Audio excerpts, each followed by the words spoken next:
Alright. What we got done now is we got the wire pulled from the switch to the panel, from the light to the panel, so everything's ready to go, ready to make this light free. So no more power from the power company paying for this light now. So as I'm doing this little by little, each light. I'm not trying to get it all done, so for all you do-yourselfers, you don't have to worry about, you know, you can just change one light out at a time and when you got time, and you're just going to notice that the savings come. Okay, let me turn this off. There we go. So, now, installing the light up here. Alright, what I've done was, this was a 120 volt motion detector, which it won't work with the 12 volts. So I disconnected it basically right here, and all I'm going to do is run the lights. Okay. So in another time, what I'm going to do is I'm going to put on a photo sensor, a photo cell, which I got on the front of the house, which I do right now. The lights light up on the front of the house every night. So this will go on afterwards. I'm not going to do it right now. It's getting dark, so we want to get this done and show you the rest of this, how it's done. Okay, here we go. Actually, again, I did it again. Follow me. Wire nut. What is it with wire nuts?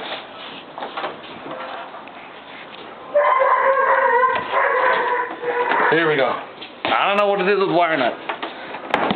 I can't keep enough of them, and I should have just a full pocket of them right here. See what I do? Then I know that I got wire nuts. Okay, here we go.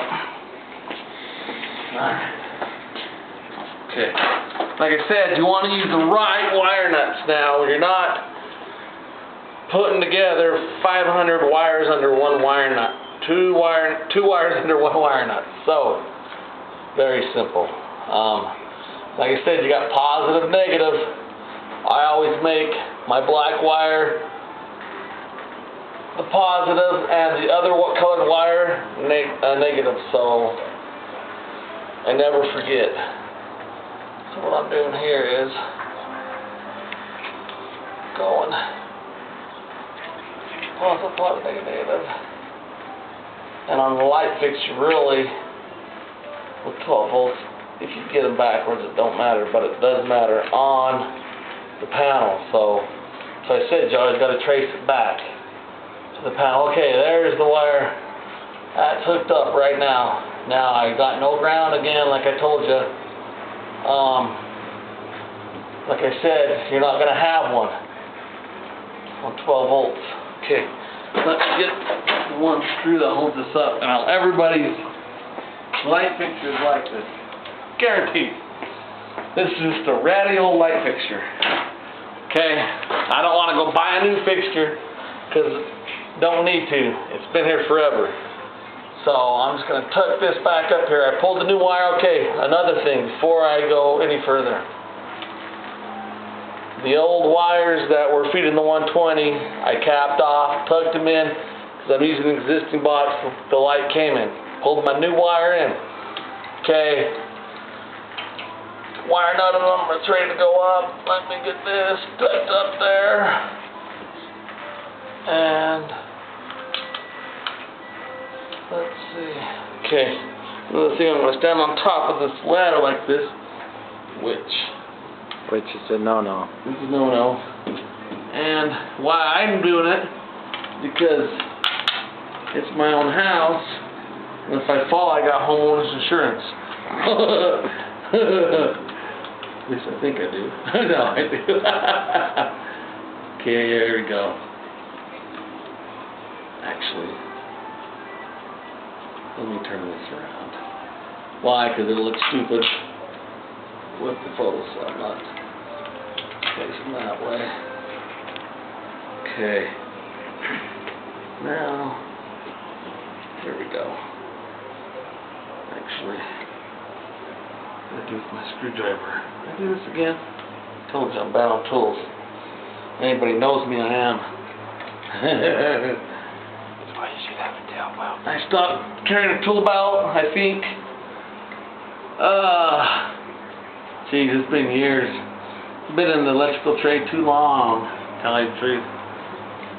And for me to carry a tool belt now. Now, I'm not saying you don't need to carry one. I'm just saying I've been doing this too long to be carrying a tool belt, which I should be, but oh wow, here we go. Alright.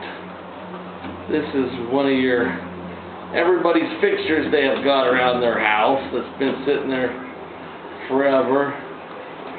If they moved into a house, they bought something they've had fixtures like this. Okay, there we go. I'll make it look like the motion detector is supposed to be facing that way. So if we get a prowler. Okay. Now we got light bulbs. Again. 12-volt light bulbs. Don't be putting 120 volt in a 12-volt system. There we go. Okay. There we go. Now I'm putting these regular ones in because it's covered CARPORT. Nothing's going to happen to them, and I'm cheap. I don't want to go buy some 12-volt floodlights. I'm just practical, I guess. And cheap. Okay, there we go. Into the house where the switch is. There we go. Okay.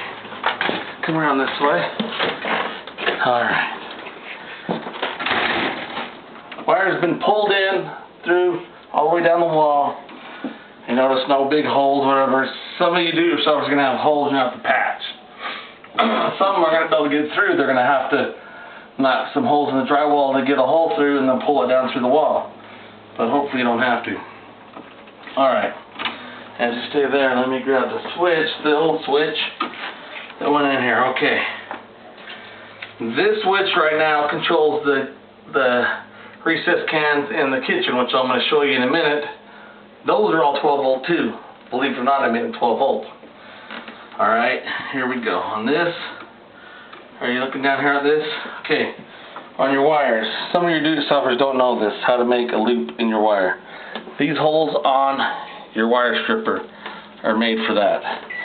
You stick them in here, you stick it in the hole, and you twist just the edge to get just enough curl on it. And that's how you do the curl. Okay, as I said now, it doesn't matter which wire goes under what screw. Alright? So let me get this out right here. And this is just my old switch. You can put these switches in, you know, put